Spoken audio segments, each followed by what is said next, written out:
अस्सलाम वालेकुम दोस्तों, क्रिप्टो मार्केट के अपडेट के साथ मौजूद हूँ। वीकेंड चल रहा है, वीकेंड का असर जो है मार्केट पे आपको दिख रहा होगा कि वॉल्यूम जो है थोड़ा कम ही दिख रहा है हमें। इसी रीज़न की वजह से बिटकॉइन के देखो अब यहाँ पर तो सिमट के चल रहा है एक रेंज के अंदर। 4 आवर टाइम फ्रेम की कैंडल्स हैं और एक ही रेंज के देखो तो बिटकॉइन जो है ना वो सिमटा हुआ दिख रहा है हमें। बहरहाल टेक्निकली जो फ्रेश चीज़ें हैं वो आपको बताना चाहूँगा, कुछ इंपॉर्टेंट चीज़ें हैं, डायरेक्शन क्या है बिटकॉइन की वो हम देखेंगे। इसके अलावा कुछ और कॉइन्स को देखेंगे और फंडामेंटली चल रहा है मार्केट के अंदर वो यहाँ पर डिस्कस करेंगे। एक दो बड़ी अपडेट्स हैं वो शेयर करते हैं। तो पहली खबर यहाँ पॉजिटिव साइड पे है। खबर ये है कि ब्लैक रॉक ने एक बहुत मैसिव माइलस्टोन जो है वो अचीव कर लिया है और ये माइलस्टोन जो है सिर्फ ब्लैक रॉक के लिए बड़ा नहीं है बल्कि ओवरऑल क्रिप्टो मार्केट के लिए, बिटकॉइन के लिए बहुत बड़ा है। इससे हमें दिख रहा है कि एडॉप्शन जो है वो कितनी ज़्यादा बढ़ चुकी है। क्रिप्टो मार्केट जिससे पहले एक रिटेल मार्केट कहा जाता था और जो बड़ी इंस्टीट्यूट्स थी, बैंक्स थे, वो यहाँ पर जो है नहीं दिखते थे, बट बहरहाल अब यहाँ पे दिख रहा है। अब यहाँ पे इंस्टीट्यूशंस के लिए भी यहाँ पर जो है बहुत बड़ी यहाँ पर ये मार्केट बन चुकी है। और माइलस्टोन जो ब्लैक रॉक ने अचीव किया है वो ये अचीव किया है कि ब्लैक रॉक के बिटकॉइन ETF का ट्रेडिंग साइज जो है वो डेरिवेट के ट्रेडिंग साइज को भी क्रॉस कर चुका है। और ये बहुत बड़ी बात है। डेरिवेट को पहले से ही क्रिप्टो डेरिवेटिव्स का किंग प्लेटफॉर्म जो है कंसीडर किया जाता था, तो जो वॉल्यूम वो जनरेट करते थे अब यहाँ पे बिटकॉइन ETF ब्लैक रॉक का जो है उससे ज्यादा ऊपर जा चुका है। तो ओवरऑल दोस्तों आसान मतलब इसका इतना है भाई कि आप लोगों ने जो है ना अब बिटकॉइन को लेकर जो है ना ये नहीं कंसीडर करना कि बिटकॉइन जो है कोई बहुत रिस्की एसेट है, खत्म हो जाएगा, जीरो हो जाएगा। ये पुरानी बातें हो चुकी हैं। और यहाँ बिटकॉइन अगर आने वाले वीक्स में आपको कोई भी डायरेक्शन दिखाए, आपको पैनिक करे, जो कि जाहिर करेगा, जो हम एक्सपेक्ट कर रहे हैं, तो वहाँ पर जो है ना आप लोगों ने परेशान नहीं होना है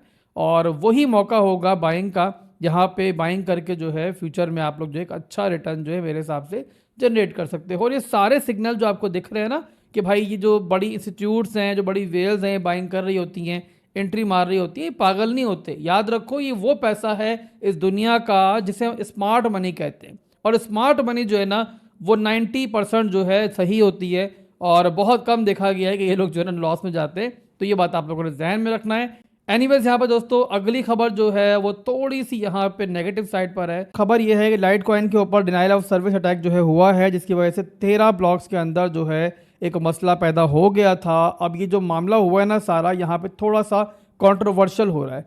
मसला ये हुआ है दोस्तों कि इस बग के बारे में, इस अटैक के बारे में लाइट कॉइन को 1 महीने पहले मालूम पड़ चुका था कि भाई मसला जो है यहाँ पैदा हो चुका है। बट लाइट कॉइन ने क्या किया कि अपने माइनर्स की नॉलेज में लाए बगैर जो है ना इसको फिक्स कर दिया, यानी कि बिल्कुल साइलेंटली फिक्स किया ताकि जो है ना मीडिया में बात ना आए, कोई यहाँ फर्ड क्रिएट ना हो। बट इससे मसला ये हुआ कि माइनर्स के दरमियान एक गैप पैदा हो गया, कुछ ने अपडेट कर लिया, कुछ ने नहीं किया, जिसकी वजह से हैकर्स को चांस मिला और उन्होंने जो है फिर अटैक किया। अब ये अटैक क्या है पहले आप ये समझ लो, उससे आपको आइडिया होगा कि ब्लॉकचेन के लिए जो खतरा था या फिर जो मसला था वो परमानेंट है। क्या इससे लाइट कॉइन जो है फ्यूचर में बहुत ज़्यादा सफ़र कर सकता है या फिर सब कुछ जो है दोबारा रिकवर हो जाएगा, कोई मसला भी हुआ तो वो सॉल्व हो जाएगा। तो यहाँ पर पहले आप इस अटैक को समझ लो। आपकी नॉलेज के लिए मैं आसान करके समझा देता हूँ ताकि हर एक को समझ में आ जाए। आप यूँ समझ लो दोस्तों कि ब्लॉकचेन जो है ना वो एक कॉपी की तरह है और हर ब्लॉक जो है वो आपका एक पेज है। अब यहाँ पे पूरी कॉपी के अंदर तमाम पेजेस में से 13 पेजेस के ऊपर समझ लो मसला आ गया और उस मसले की वजह से कुछ गलत ट्रांजैक्शंस जो है ना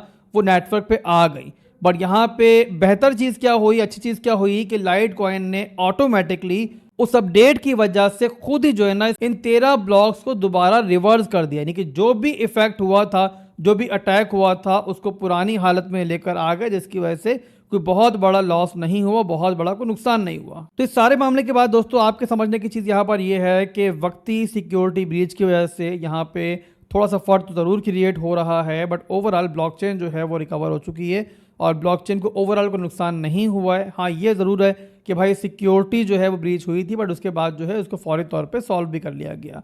तो यहाँ पे शॉर्ट टर्म के अंदर चाहे जो भी आपको दिखे, बट बहरहाल मिड टर्म के अंदर ब्लॉकचेन के ऊपर जो है ओवरऑल कोई बहुत बड़ा असर नहीं पड़ा है। और यहाँ मेरे हिसाब से LTC यूजर्स को इस हैकिंग अटैक की वजह से बहुत ज़्यादा परेशान होने की बहरहाल ज़रूरत नहीं है। तो ये ओवरऑल दोस्तों कुछ फंडामेंटल अपडेट्स थी। इसके बाद चलते हैं बिटकॉइन के चार्ट के ऊपर। पहले उसको देखते हैं क्या चल रहा है। उसके अंदर बिटकॉइन चल रहा है यहाँ पे 77,800 के ऊपर।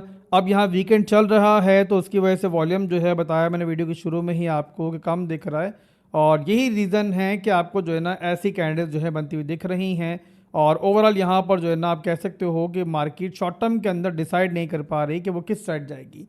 बट यहाँ पर दोस्तों ओवरऑल जो समझने की चीज़ आप लोगों के लिए ये है कि देखो मैक्रोस के अंदर तो बहरहाल जो चार्ट है वो हमारा स्टिल नेगेटिव है, लोअर लोज लोअर हाइज बन रहे हैं और सूनर और लेटर बहरहाल मैं एक्सपेक्ट कर रहा हूँ कि मार्केट जो है यहाँ पे इस तरीके से रिजेक्शन लेगी।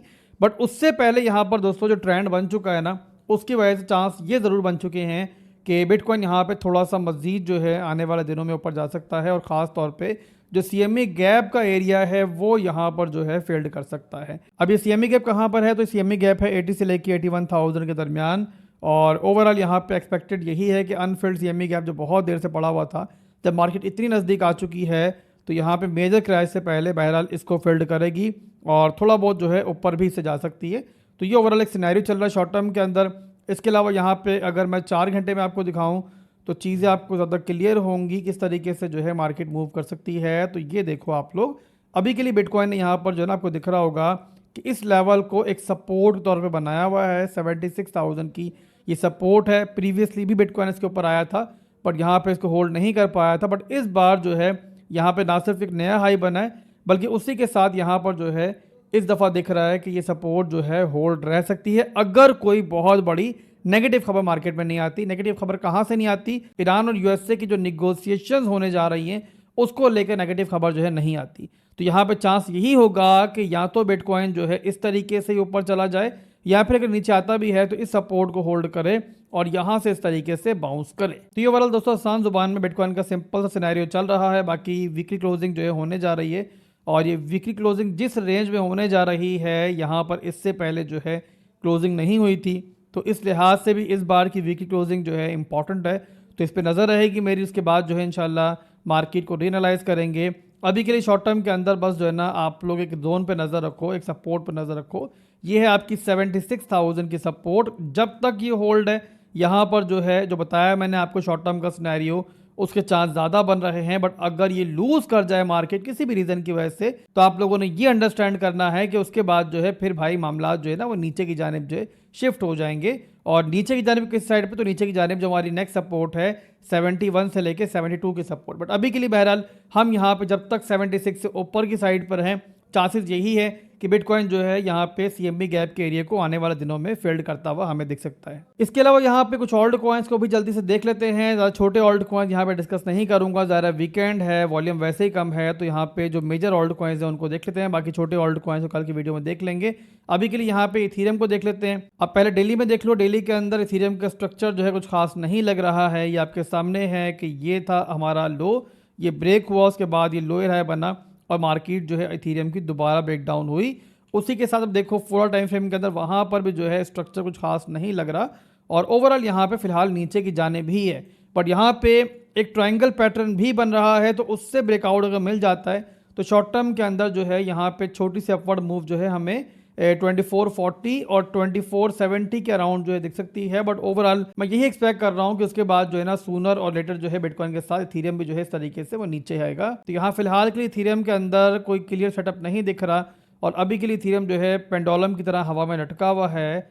तो या तो इथीरियम जो है यहाँ पर आए, एक विक मारे या कोई एक डिप ले बिटकॉइन के साथ, तो हम यहाँ पर इथीरियम को देख सकते हैं जो कि सपोर्ट जोन है 2190 का, या फिर जो है इथीरियम जो है अपने हाई को तोड़े तो जो है मामला किसी और साइड पर जा सकते हैं। बट अभी के लिए बहरहाल इथीरियम थोड़ा सा जो है ना मुझे मज़े का नहीं लग रहा। इसके अलावा देख लेते हैं हम सोलाना को। सोलाना का चार्ट में ओपन कर लेता हूँ और सोलाना के अंदर बहरहाल ट्रेंड जो है वो अभी भी ऊपर की जानिब ही है।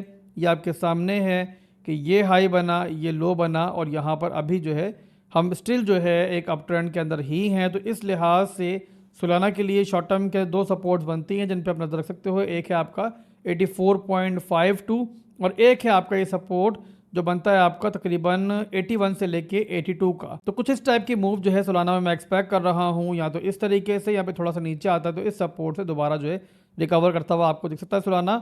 और उस सूरत में यहाँ पर जो सोलाना आपको दिख सकता है आने वाले दिनों के अंदर, अगर 76,000 की सपोर्ट जो है बिटकॉइन नहीं तोड़ता तो 88 से लेके $90 का जो लेवल है ये यहाँ पर जो है हम सोलाना के अंदर देख सकते हैं। तो ये ओवरऑल दोस्तों अभी का सिंपल सा सिनेरियो है।